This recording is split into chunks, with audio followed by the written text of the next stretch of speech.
Welcome back to Outlanders. This is my third episode with this game, and the next mission that we've got on our slate is Big Trouble in Cookie Island. This title reminds me a little bit of a Jenny Nicholson video that I really liked on YouTube, because you don't usually say in Cookie Island, right? You usually say on Cookie Island. And so that reminded me of this weird self-published fanfic that she read one time on and like critiqued hilariously on her channel that was called Lost in a Island with Josh Hutcherson, I think it was. Something like that. It was pretty funny, but it had the phrase "lost in a island," which is just perfect English grammar. So yeah, we're gonna play this one. So what does it say? Oh, this is. I think this is just not a description of this particular session. Here's what we go. Earl. Earl is our leader. He's a tough cookie. He's a smart and strict leader who's tough enough to get his town through the hardest times, unlike his brother, who he says is a dimwit. So I need to survive for 35 days and finish with at least 50 followers. And I need to have 40 stones in stock to repair the leader's house. You know, when Alice Bell was recommending this on the Electronic Wireless Show, an excellent podcast from Rock Paper Shotgun that you should check out, I think she said that she failed at this mission because she didn't get enough followers in time. Basically, she just did not get her people to be in the mood effectively enough to have more followers. So, okay, so the thing that I've learned from hearing her description of that is that not only do I need to focus on getting enough stones, but I also need to be really focusing on growing my population, which means I need to be, also at the same time, this is what they're teaching you is like spinning plates, basically. Because to have a huge population, you need to be able to feed a huge population. So that means you can't just focus on stone exclusively. You have to actually focus on everything. Okay, so now we can build a quarry. I want to build a quarry. Okay, let's pause real quick and just see what we've got. So we've got, I think this is our storage, which has a tiny, tiny amount of food in it, so we need to do better than that. The builder's house, got a sawmill. Okay, so we've already got the lumberjack and the sawmill. That's cool. Got somebody working at the lumberjack. This is Earl's house, but it is in disrepair. This is a farm. Okay, so we've got a couple of farms already. That's helpful. We've got a farm with big, giant rocks in it. Less helpful. So we've got some people who are hungry. We've got some people who need to definitely work in these places to get them running.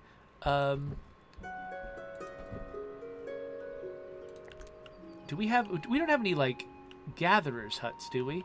Are we just completely? Okay, I think right now we're completely dependent on our farms, which is problematic. So let's pause again and let's figure out what infrastructure we think we actually need. Because we're just going to start planting things now. That's not going to get us food tomorrow. So for food tomorrow, we'll need a forage. Okay. Oh, we do have a forager's hut. Okay, good. So we have a forager's hut over there. But it looks like there's not actually a lot for them to collect. They've got a fair amount there, but like, okay, if I put this out here,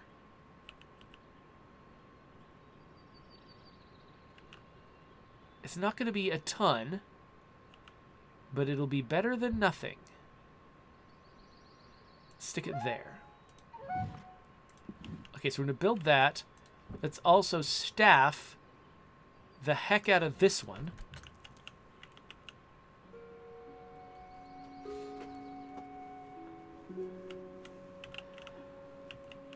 Okay, so we've got people who are planting seeds here, but I mean, we should definitely have more fields. We should have all the fields we can possibly have. I have decided. I mean, I might as well, right? Once our builders finish building this, we see one more log, which we are chopping right now, I imagine. Yes, okay, we got one more log coming in. We'll build this, and then basically my builders will we'll get to work on building up these fields. In fact,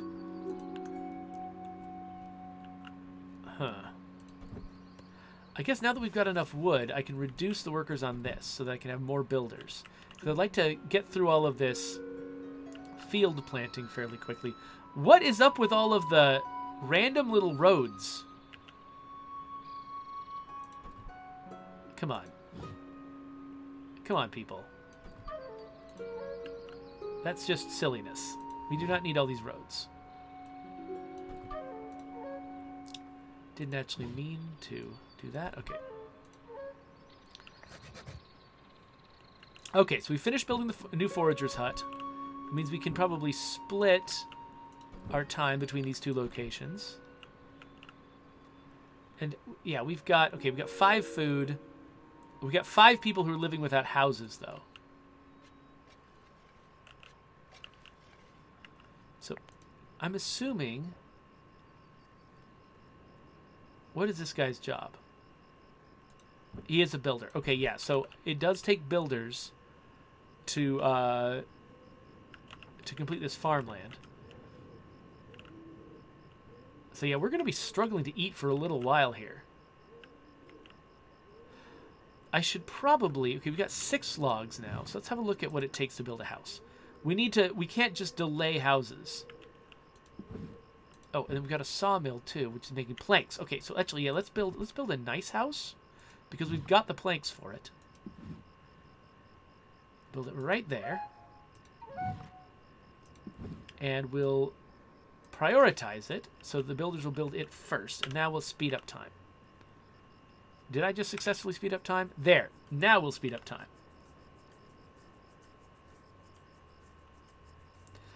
Okay, so Malator says, on Twitter you commented on and retweeted somebody who's talking about game design and that guy that exploits mechanics. Can you explain in more detail? Are you talking about min-max people? Yeah, so what Malator is referring to is somebody, I forgot who it was, sorry, wrote a tweet that said that, a big part of a game designer's job is being that guy. Basically imagining the player who's going to try to ruin the mechanic that you've designed. And that spoke to me a lot because basically as a senior or lead systems designer, usually the biggest part of my job a lot of the time is when people are throwing ideas out on the table, and saying oh, what if we did it this way, what if we did it that way. A huge part of my job is being the person who has experienced enough play tests of clever ideas that I end up being good at anticipating how somebody is going to play our game in a non-optimal way, in a weird way that breaks everything.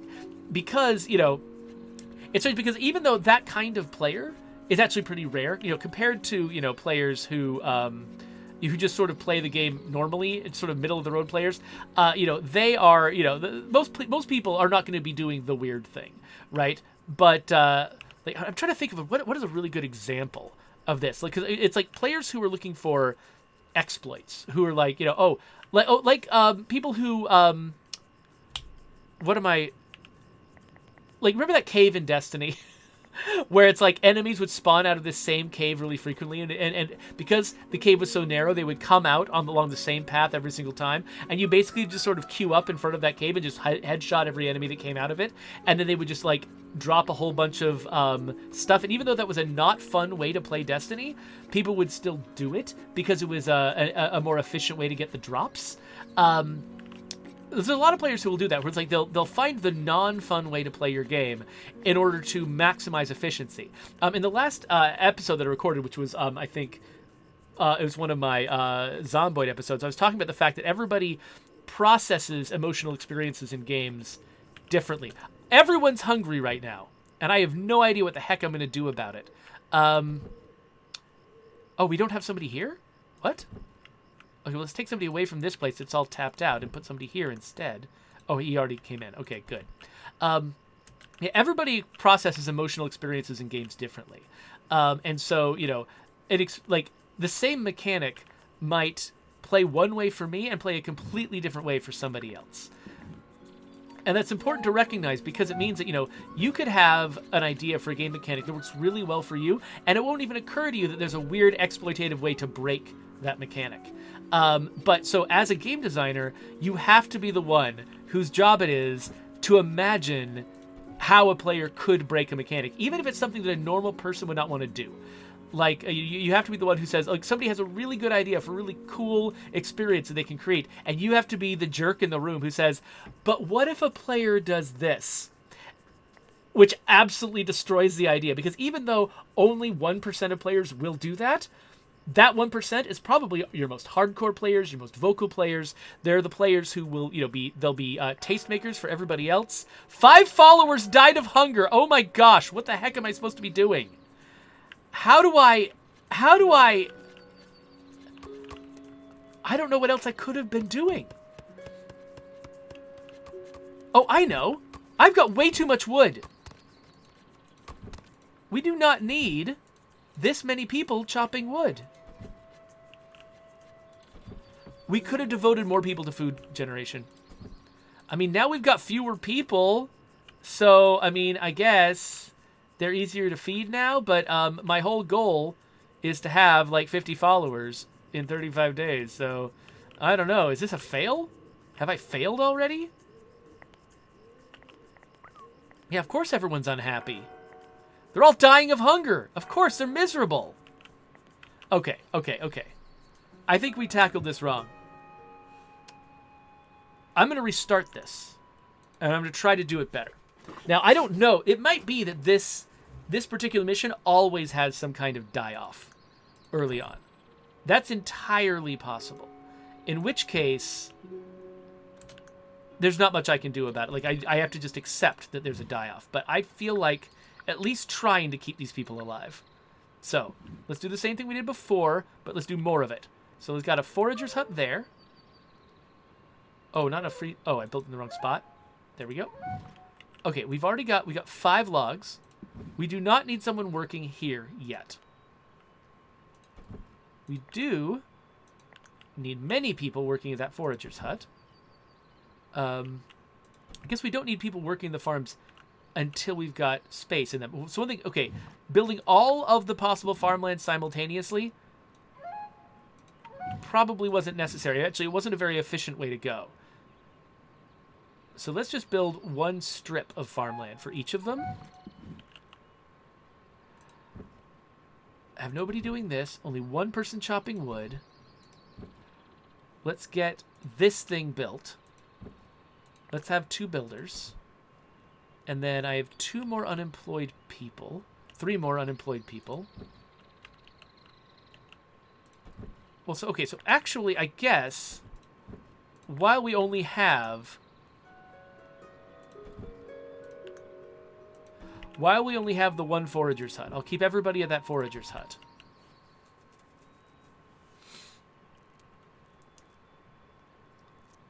Oh yeah, so Malator points out as an example of an exploitable thing. An early Madden game had a run play that was always successful. I tried to use other plays, but knowing I could have used it ruined the overall experience, whether I just used that play or never used it. Yeah, that's the kind of thing where it's like, the thing I was trying to say before was like, even if only 1% of players do a thing, or want to do a thing, just knowing that thing exists can mess up the experience for you. Even if you're the kind of player you're like, I'm not going to use that exploit, whatever, and your attitude is like, people who use exploits are dumb. Knowing the exploit is there devalues everything else that you do. Knowing that you could have done it in a more optimal way can actually still affect the emotional experience of playing the game. And so... Yeah, so again, so your job as a game designer has to be being the person who gets into the mindset of the worst person who's going to play your game. And especially if you're doing like a multiplayer game where people can actually grief each other, then you definitely have to be thinking like the worst person in your game and coming up with what they're going to do before they do it. Okay, so now let's reduce... Okay, how many planks does it take to build a nice house? 6? Okay, we're going to keep people in the sawmill until we have 6 planks, and then we're going to stop them. Let's take 1 away from here. Okay, so we have 3 people working in each of these. Okay, so this character is not being used right now, so let's take her out. And so that means she will now work at one of the foragers. All right, we've got almost enough planks. So once we get enough planks to build this nice house and house the people we've got, then I'm going to shut down the sawmill, devote that person to food gathering, and then keep collecting logs, because I can make more houses that way, and I can also build more foragers' huts that way.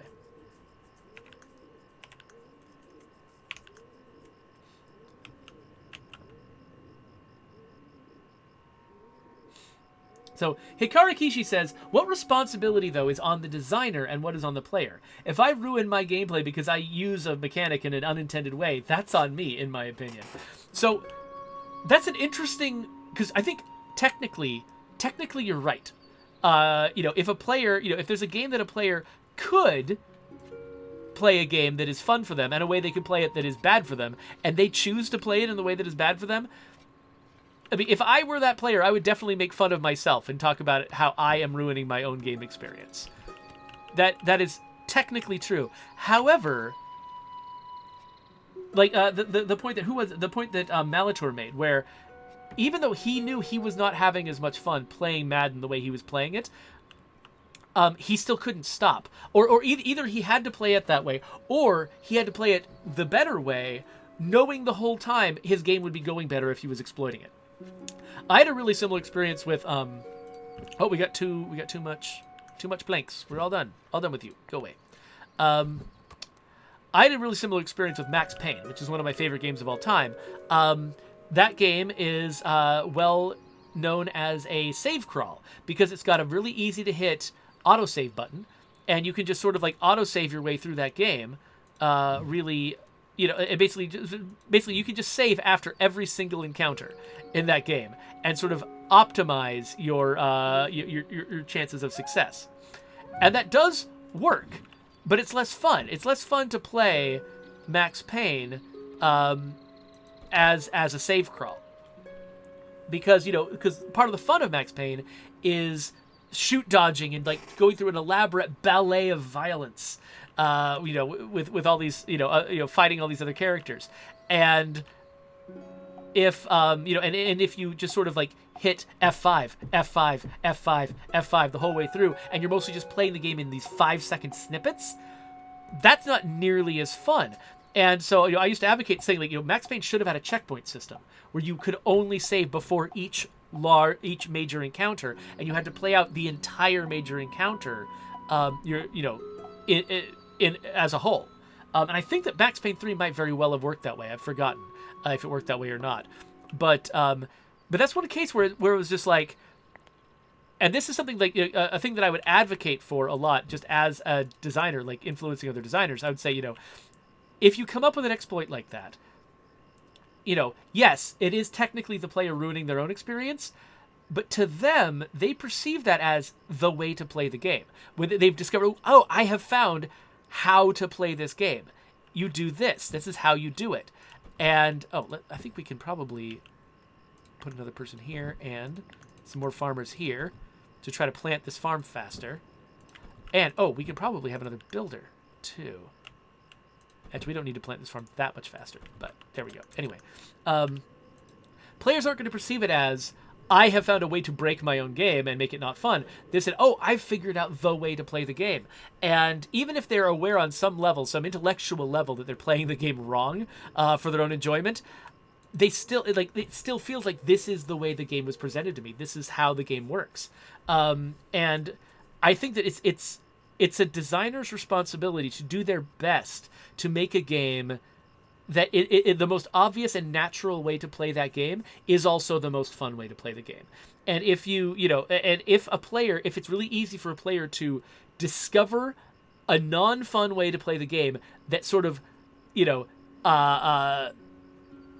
that still feels like it's optimal in some other way. Like it's not optimal for fun, but it's optimal for efficiency. It's optimal for success. It's optimal for wealth or something like that. They will see that as the way that the game works, and they will feel like, if I don't play this way, I'm dumb. Like if I don't play this way, I'm playing in the dumb way. And they will feel almost obligated to play your game in an unfun way. And that is not their fault. That's just how humans are. Your job as a game designer is to think ahead of human nature. Like, be good at understanding how humans are. Okay, I think I need to deprioritize. Is it almost? It's almost done. Your whole job as a game designer is to understand humans well enough to make an experience that gives, like, to make a thing that gives them an experience that they're looking for.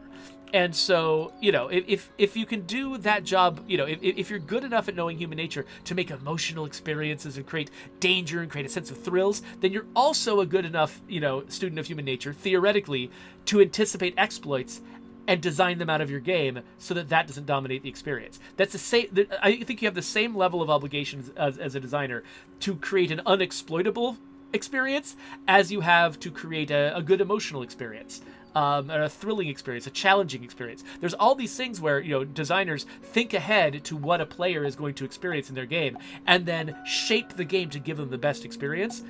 That applies to exploits just as well as that to everything else. And so, yeah, so obviously it's impossible, I think, to make a game that's perfect in any of those categories. And so you're always going to make mistakes, and I don't think you need to feel like a failure if you make a mistake. But it's definitely part of your job as a designer to try to make that stuff happen the right way. Okay, so we got a new forager's hut. Okay, so that person, we don't need that person necessarily. We got 4 people over here. We can afford more people over there. So let's... Where else are people? Oh, yeah, I've got too many builders now. So we don't need very many builders at all. Oh, yeah, so we definitely need more. Yeah, so we just need a builder working on expanding this farmland. Yeah, so we're not even worrying about a quarry yet. We're just trying to stay ahead of these people's food needs. If we get to the point where, okay, yeah, this, okay, I might as well reduce this because there's not enough out there for them to get. As long as we get, when we get to the point where they're starting to harvest regularly from these fields, then I think we'll be able to stay on top of our food needs. Let's add another row here for after we're done.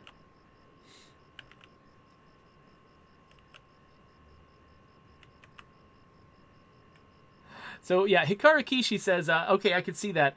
Then you have a content creator that just walks them through the game with a let's play. All your work is for naught. Well, yeah, so content creators on YouTube, people who, like, will show you, like, here's the best way to play this game. When you're having a conversation about a game mechanic that's got an exploit in it, oftentimes somebody will say, how many people are really going to try that? It only takes one. It takes one popular YouTuber trying it, and then that becomes the meta. It becomes... this is how you play the game. And you know, and every time somebody plays a game, a friend will be like, or you know, somebody plays a game on Twitch, somebody like, hey, haven't you tried this thing? This is the way you really play the game. You know, and it becomes sort of the story about this is how the game is played. Okay, I don't think we need this person anymore because we've got a lot of logs piled up. But there aren't a lot of other places to get food. Oh, over here. Okay. So let's... Yes, okay, forager's hut over there. And this, higher priority than other things. Okay, so this, yeah, 2 people can still gather here, 4 people can still gather here. Okay, we got 1 unemployed person. Awesome, let's make them a builder. So the kids are starting to age up. So with 3 builders, hopefully I can get this thing done fast enough. Once I've got this one, I mean, this is kind of the last forager's hut I can do. We're going to have to focus all of our efforts on getting this farmland up and running.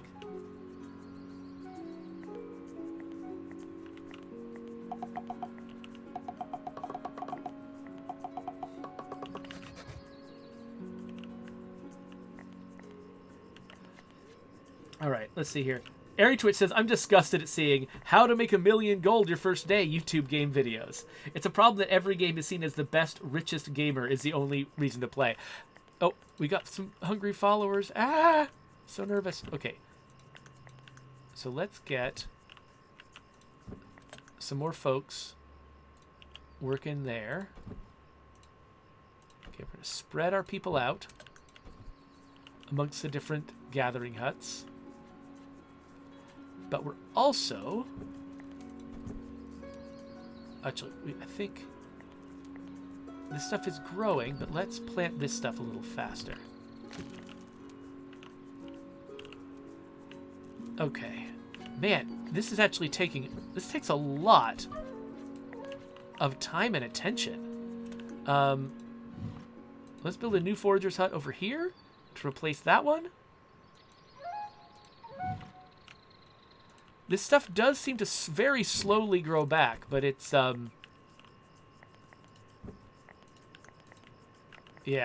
Okay,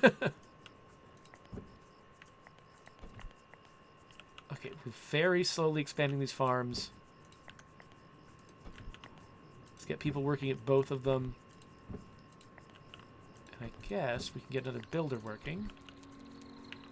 Okay, we go back to 2 more builders. This thing's getting destroyed.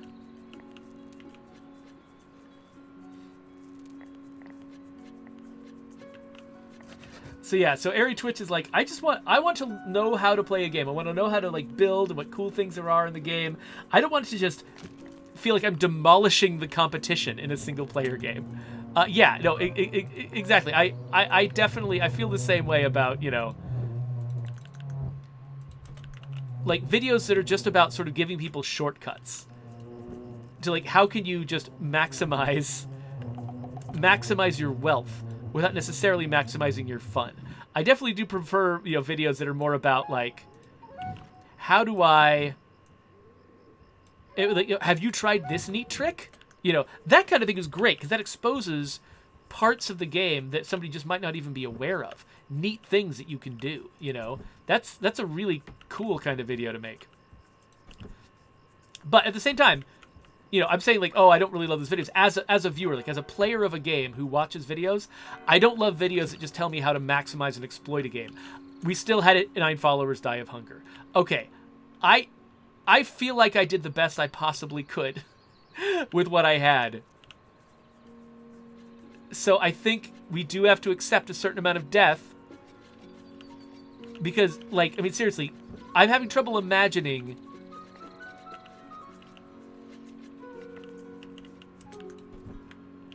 Okay, so one thing I didn't realize was how quickly these mushrooms come back.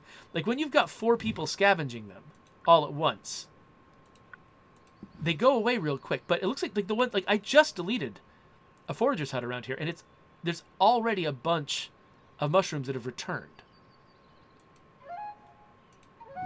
So it could be, actually,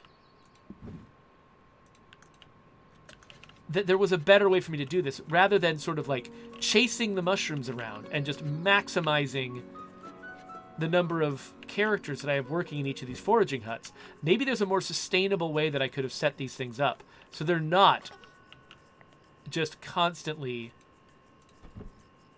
getting as many foods out of these things as they can.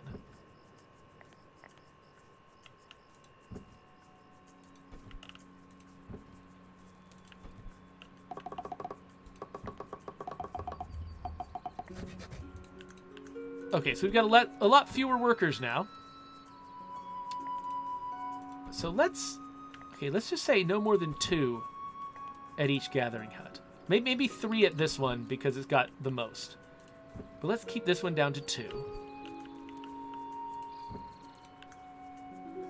And see, it looks like our tomatoes got to be getting close. Got to be getting close now. It's got 1 farmer in each spot.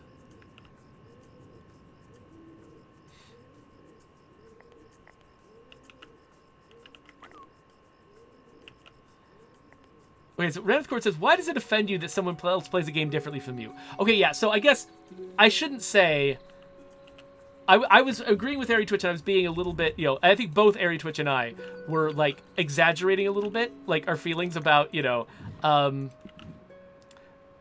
that sort of teach you how to maximize. It's not that I think these videos are bad and shouldn't exist. It's more like I look at the video and I'm like, that's not how I want to play the game. That's not how I want to think about this game. And so it just makes me not want to watch the video, because that's just not, like, maximizing is just sort of not my motivation. So that's what I should have said. Because, so it is, it's my job as a game designer to think ahead of that kind of thing, try to prevent the game from being exploitable. But it's not the fault of the people making the videos or the people doing the exploiting that those things are possible. That if it's there, that responsibility belongs to me. And if somebody wants to play it that way, that's also great. I mean, like, there's definitely people I know who, games that I play as an adventure, they will play as a maximization strategy. And they'll have a great time with the game, and I will have a great time with the game. We'll both have a great time with the game, playing it in two very different ways. And that's totally fine. Like, if I came across as being a little bit more, I don't know, absolutist about it, I'm sorry. Because, that's not really how I meant to come across. My main point was just, I think it's a game designer's responsibility to try to think ahead of that sort of thing. Okay, so now that we've got tomatoes coming out of here, I remember from the last session that once the tomatoes start showing up, you're in much better shape food-wise. And so I'm going to start trying to build the capacity for my population to bounce back again. I don't know if they're actually going to bounce back. I'm definitely still low on food. But we've got some harvestable stuff.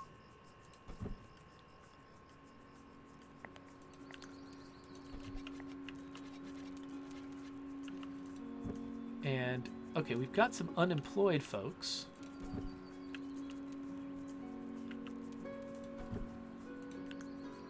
Okay, so I'm gonna keep getting some logs, because we're gonna start using the sawmill again so that we can build another nice house.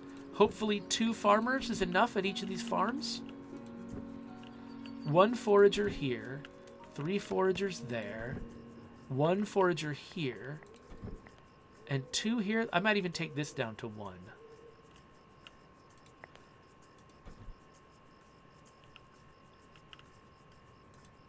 And then just go with more builders so that we can keep expanding our farmland.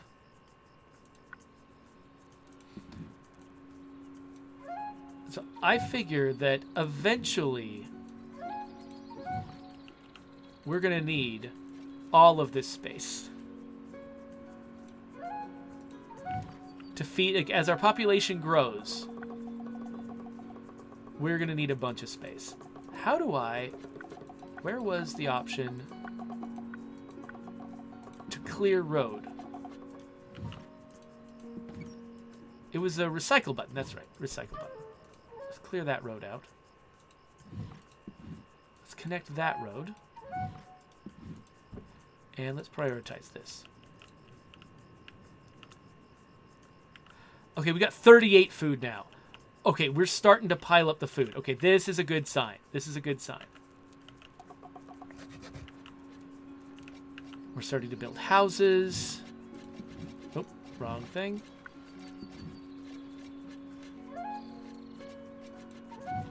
So is there something I can do with this fallen tree? It doesn't look like there is. Okay, so this no longer needs 3 people. It can go down to 2. And we can raise a number of farmers here. We've got all the freaking builders in the world. So we can probably actually build another nice... So each of these nice houses... These are all nice houses. These can all contain 6 people. That's 4. That's 6. That's 6. So we've already got 34. We've got room for 34 people. So we should probably... What we want is room for 50 people. So this takes us up to 40. This takes us up to 46. And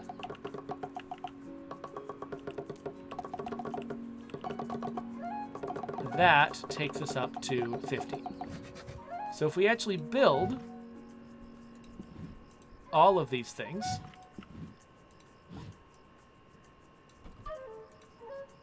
we will have the space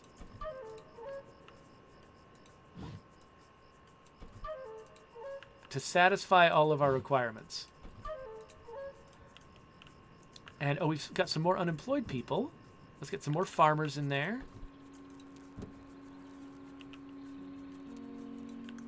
We got a bunch of land we're not using yet. So, yeah, okay, yes. Finally, we have turned the corner.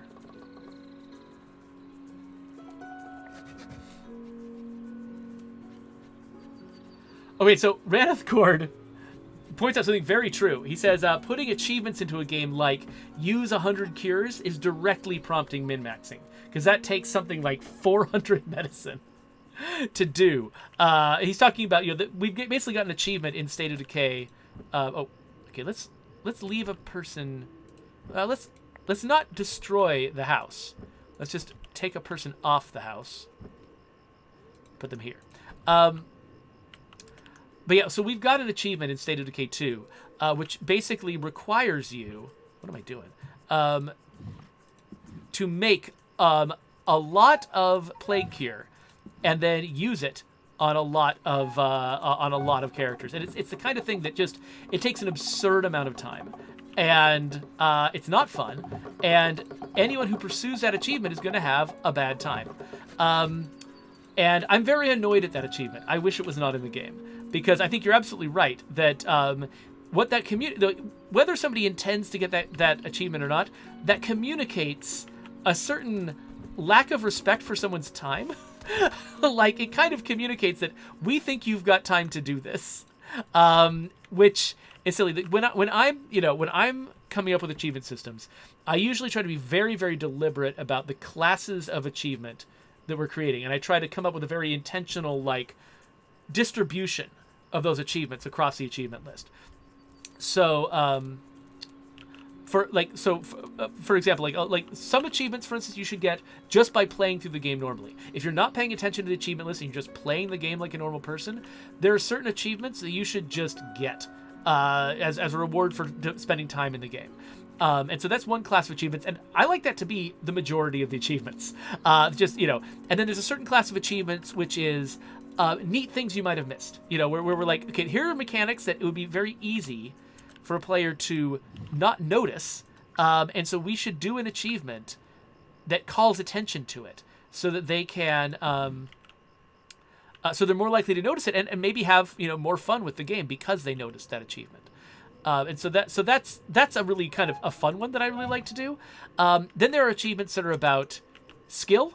And achievements that are about perseverance, and we try to be very, very careful about those. You want those to be a smaller percentage of your offering of achievements, because you don't want a typical player to feel like to get to feel like they have played the whole game and then be like, I've got 10% of the achievements. Ugh. That just feels like a giant letdown, right? When you complete a game, you want to have 66% or more of the achievements. And then it's okay if there are some that take some maximization or some, diving back to the game and being like, oh, I didn't think of playing this way. Ooh, neat. Where they can extend the life of the game as you're trying to pursue them. And those are valuable to have, having that little bit, a third or less of the achievements left, that feels enticing. It feels like, ooh, I haven't really wrung all of the enjoyment out of this game that I possibly could. There's things I haven't done yet. And that can feel really good to notice that there's things you haven't done yet that you could do. And so it's good to have that kind of thing there. But you just want to be very careful with it. Make sure that it's the right percentage. And so skill-based achievements are achievements where not every player will be able to do it, because not everyone is going to be good enough at the game to be able to pull it off. So things like headshot 3 ferals in 5 seconds or something like that. It's where it's like not every player is going to be able to do that. Is going to be able to take the risk to put themselves into that position, or whatever. That's a random example. But actually, because you can use aim snap, that's probably not a very good example. But basically, things like that, where it's like there's some players who literally are never going to be able to do it. You have to be very, very cautious with those, because even though they feel really good for the high skill player who earns them, they feel bad for the player who looks at them as like, I'm never going to be able to do that. And perseverance ones are similar, where it's like that 100 cure one, for instance, is insane. That's basically suggesting that you should either do a really unfun, exploity way of playing the game, or that we expect you to play Heartland like 10 times. And both of those are just like disrespectful. You know, asking you to make a lot of cure is fine if you can sort of if it's sort of tuned in such a way that it actually sounds like a fun way to play. But if it's just, yeah, if you're doing like asking people to do something absurd, then I don't know, you need to rethink what you're doing. So yeah. So anyway, so I don't think that achievement should be in the game. And actually, I tried really hard to lobby to alter it. The problem is, and the thing is, people are correct about this. People who had already earned that achievement would feel very, very hurt if other people got to have the achievement without going through the pain that they went through. And so we decided not to change it because of that. And also, we're actually not allowed to change them because of that. Like the whole achievement system, it does not permit you to just make midstream changes like that, because it's such a frustrating experience for players to find out that an achievement that they put a lot of time and effort into now is easy to get instead of being hard to get. So we decided not to change it, but I called a lot of attention to it, and it's like a learning experience for everyone. We're like, we should not have achievements like that in the game. We need to carefully think through the proportions of achievements in the game and not have any of them spike so high above the reasonable perseverance or difficulty level that it just feels like a frustrating experience for people.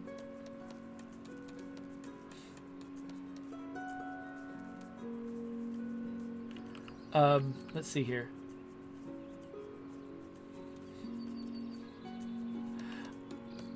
Okay, yeah, so let's see here.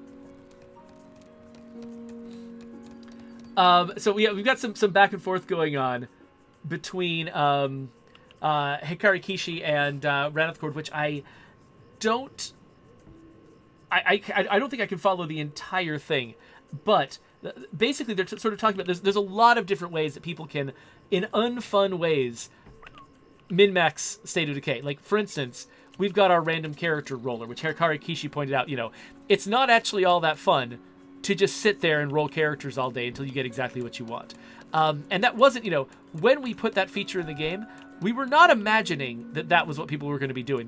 They would just literally sit there all day and roll up characters. We thought that the pressure of just like, the fact that is boring was going to push players not to just sit there and try to maximize all day, but rather it would push them to accept a set of characters that maybe were non-optimal. That would be a more fun way to play the game, is to accept characters that don't have everything perfect. That was a case where I kind of failed in my responsibility to be a person who anticipates players going too far with something like that, because there's a lot of players who have spent a lot of hours just min-maxing the crap out of the... By the way, I'm building another farm here because I anticipate that I might end up in a bad food situation if once my population gets up to 50. But yeah, that's something we should have anticipated. That players would basically be so into the idea of getting exactly the right character that they would go through any amount of pain to get there. And we should have anticipated that, and we should have maybe set it up so that I don't know.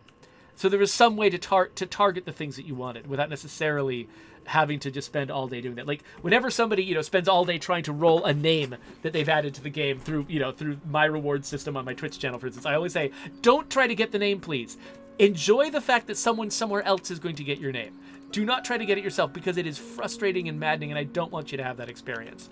And so there's some back and forth between Hikari Kishi and Ranithcord about, like, whether, when we fix one exploit but don't fix another, is that an implication that we didn't like one of the exploits, but we did like the other one. Oh, clearly this exploit is an intentional part of the game because we didn't fix it, but we did fix a different one. I would say definitely no. There's a lot of factors that go into whether or not we fix a particular thing. Sometimes, like one of the factors is whether we think that thing is a fatal problem that needs to go away.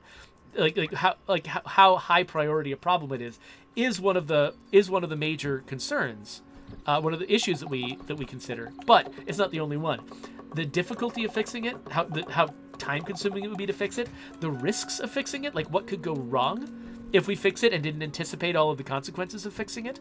There are a lot of different ways that reasons why we may decide not to fix something, or it just could be like, we intend to fix it, but we keep coming up with something else to do that's more important, and that's another perfectly common and legitimate way why we might just decide not to fix something. So I think you can definitely say that when there's an exploit in the game, we are responsible for it. It is our fault. It's not just the fault of a player being a weirdo. It's like we put that in there. So, it's our fault that they're having that experience, especially if they don't like it. But I don't think you can say that it's our intent for it to be there. We can't, we want to make a perfect game.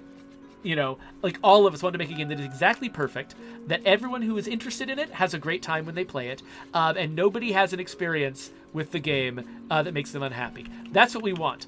We know that that's not realistic. We know we're not actually going to get there, but we try to get as close as we possibly can. And so anytime there's something in the game that isn't fun, that is basically not fun for anyone. If it's fun for somebody and not for somebody else, then maybe we do have it in there intentionally for the person who enjoys it. But if it's fun for nobody, chances are we don't want that in there. And the reason it's there is because we had other priorities. We had to do other things first.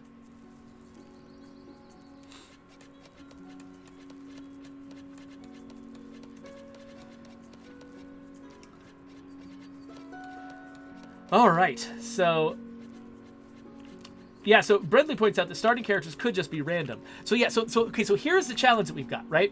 So if, and this is because we did consider a lot of different ways that we could have set up the random character generation system in State of Decay 2. There's lots and lots of ways we could have done it. Okay, let's take this person away. And whoa, we chopped down a lot of trees real fast. Probably because there's multiple people working there.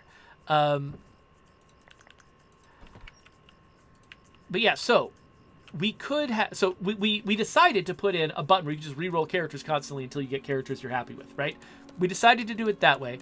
Another option would be to just say, no, you just start a game and you just get 3 characters. You can't just re-roll all day.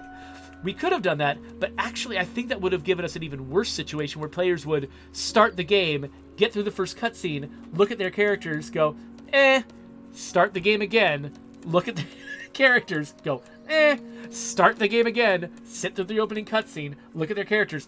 Players would absolutely have done that. And that would have been even more annoying than the current situation. Would have been actually significantly more annoying. If that had been how we shipped, then adding the random reroll button would have felt like a breath of fresh air for players like that. So we definitely picked something that was not the worst. But then, we could have also chosen to give you a way to define your own character or set constraints on the randomization so you can definitely nail the thing that you're looking for. That would have been extremely hard to set up because our characters are so varied. There's so many different stats that they can have. Giving you the ability to select them would actually be a very complicated user experience problem to solve. And so we didn't even consider that seriously because we knew it would be so over the top challenging to give you that possibility. But if we did, what that would mean is players could undo the pain of death by recreating any character they wanted to. And so while we would sort of lose that exploit where players are, or just that bad experience where players are just slamming the reroll button again and again and again all day until they get what they want, that's not a fun experience. And we could have prevented that, but at the cost of oh, this is weird. Why is it shaped like this? That's strange. Anyway, but at the cost of our death consequences not feeling as real. And so basically, sometimes you can't come up with a perfect solution. Sometimes you can't come up with the perfect, good, non-exploitable version of a system. And if you can't do that, then what you have to do is choose your priorities. You have to choose basically, okay, of all of the bad choices I have, because none of them are perfect, which one is the most important to the experience? And so in this particular case, what we chose was, having the cost of death be that, like, you will literally never have that character back again. Because the chance of you ever rolling that exact same character again, minuscule. So, that's really important. We decided to prioritize that first of all. And second of all, we wanted to have as varied and crazy a character system as possible, which cut off the possibility of you having a character creator, because we couldn't afford to do it with a system as big and complex as our character system, with this sheer 1,200 traits and stuff like that. But we also decided to cut off the possibility of, players having to start a new game again and again and again and again. We said that's going to be a bad experience. We definitely want to avoid that. And so we ended up with the randomization button, which is not a perfect solution, but it's better than all the other ones, given our priorities.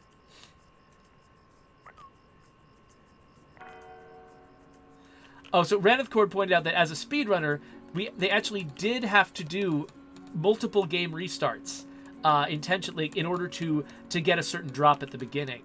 In order to make a speed run possible, and it was annoying. So there you go. Yeah, I think proof that we made a good decision by at least limiting the range of players who would consider that a necessity. Oh wait, we're about to get to... Oh no. We only had 35 days to do this, didn't we? And we're not even going to have anywhere near the 40 stone we needed. Was it 35 days to try to get 50 people? And 40... This is really difficult. Okay, I was proud of myself. I thought I had done a good job. But I think we're about to fail this. Okay, so now I've just got to think, what... Okay, so clearly we're overproducing food now. So I overdid it on the food. So I think, okay, one thing I think I needed to learn was a better way to optimize food production. That's number one. Number two, I needed to start my quarries earlier in order to get up to the 40 stone or whatever it was we were supposed to get. I forgot what the actual requirements were, but it was more than I've got. What the heck are decrees? Oh, what the heck? There's a whole mechanic called decrees. You can ration food to make people sad but not die. And you can get them to breed more. That's what this mission is about. And I missed it. It's day 35. I'm out of time. And I missed what this was about. I didn't notice this thing here. Oh, no. These tips are just showing up. I didn't notice decrees. Decrees is absolutely the solution for this. I could have rationed food at the beginning, so I didn't have that big die-off at the beginning. That would have gotten me more people. I could have started the quarries earlier. I could have gotten them, basically on top of their food situation earlier. If I hadn't lost those 9 characters, I mean, right now I'm at 40 people. If I hadn't lost those 9 characters, I might have actually made it. Failure. Wow. Okay. Well, hey, you know what? I was already thinking this would probably be the last episode of this that I did. I think ending it on a failure is probably a good idea. So, the first 2 made it seem like, oh, this is a really simple, just basic elemental, colony sim. So it's colony sim for noobs, is kind of how it felt for the first couple of missions. This one is making me realize, no, this game is really asking you to do something. This game is really stretching you to try to figure out how to play it optimally. And that's the challenge. And I absolutely failed at this. I thought that in my second playthrough, I was getting it. I was catching on. But no, we just ran out of time. And I was behind the curve. So I intend to hold on to this and keep playing it and trying to see if I can crack it. But I think that as far as my stream goes, I'm going to leave this as an exercise for the viewer. If you think this game looks really neat and cute and fun, get in there and see if you can do a better job of this than me.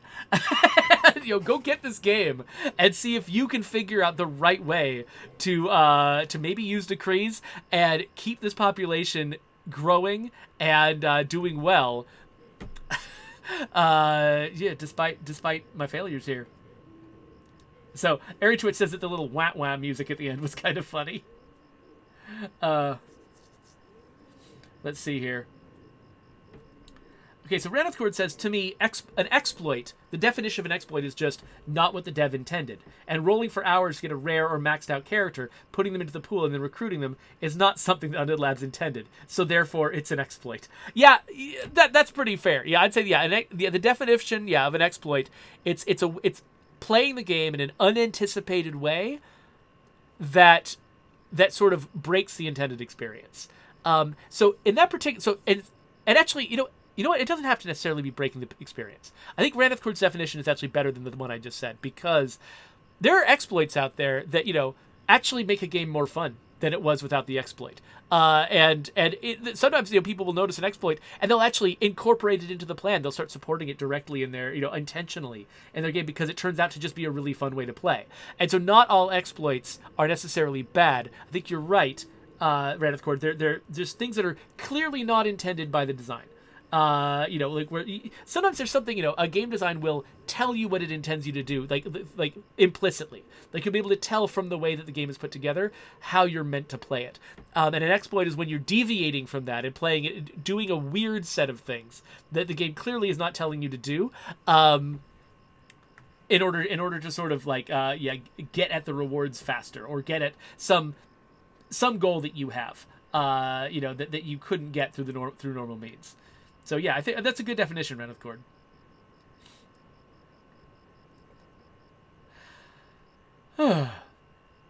So Hikari Kishi, we definitely intended for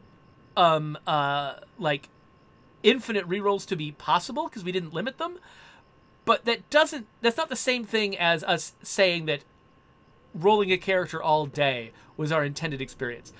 I think what I expected when I designed that system was that people would re-roll until they got an interesting set of characters and then go. And that an interesting set of characters is something you could achieve fairly quickly with our system, and therefore, people could roll until they're happy, but I thought that the typical player would reach that happy level much faster than they are. And so that's why it's an unintended. I don't know if it's an exploit so much as it's like an unintended consequence. Is it like I was basically imagining a player who becomes happy with their characters as quickly as I do. I get happy with I like a bunch of flawed, weird characters. That's how I like to play. And so for me, it was obvious that no one is going to. I didn't even ask myself the question. I was like, this is going to be a fun way to generate your characters. I would do it for 5 minutes, have some interesting characters, and start the game. And the thing I wasn't imagining was players who feel like the only way they want to start a game is with optimal characters. Because that's just not how I play.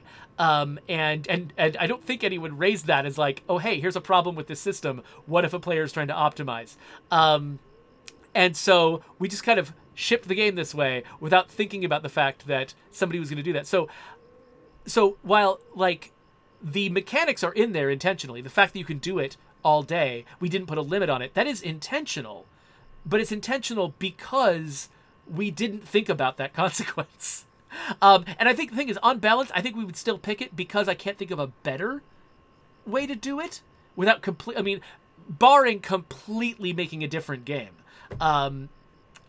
I don't think any of the alternatives are better. I think this is one of those cases where all of the things are flawed. But yeah, so trying to describe like what we intended is just we intended for that mechanic to be in there. We didn't intend it to be used the way that it is, and for people to have the bad experiences they've had with it. That's what we didn't intend. But I don't know. It's complicated trying to tease out the shades of difference between an exploit and a feature, something that's intended or not intended. It's complicated. It's really, really complicated. So, Malator suggests that every time someone pushes the reroll button, they should progress towards worse and worse warnings on the screen telling people to get a life. That's just mean. No, I don't think a game should insult you for playing the way you want to play, even if it's a bad way to play the game for everyone. So Hikari Kishi says, you all do a great job, by the way. This discussion is not a negative reflection on State of Decay 2. Yeah, no, I'm using my own game as an example because I don't want to be ripping on anybody else's game, right? Like, every game has got stuff like this. I used Max Payne as an example because it's a game that I love, that, you know, the fact that it had that save crawl problem didn't make me not love the game. So I try to choose either positive examples from other people or negative examples in my own work because I don't like ripping on other people's games on my stream. So, but I didn't take any of this as being negative about Undead Labs. You know, like I think that this is just one of the fundamental problems of game design is trying to figure out, you know, how to make your game as effortlessly fun as possible without creating a bunch of like weird things that are going to make players unhappy. And that's just, it's really, really difficult, and no one succeeds at it 100%. Some teams are succeed, you know, up in the 90s, and some succeed in the 60s or 70s. But we're all trying to do the same thing, and it's impossible to get 100% for anyone. So you know, we're all just, it's a friendly conversation about the challenges of game design. It's not, I didn't take any of this as being like ripping on Undead Labs. So, okay, but I should wrap this up because I think this episode has gotten really, really long. So, YouTube people, here's some stuff for you to click on. I think this is probably my last Outlanders stream, at least for a while. Well, I'll put some other Colony Sims up here, and if I ever do come back to Outlanders, you know, maybe I'll put a video up there.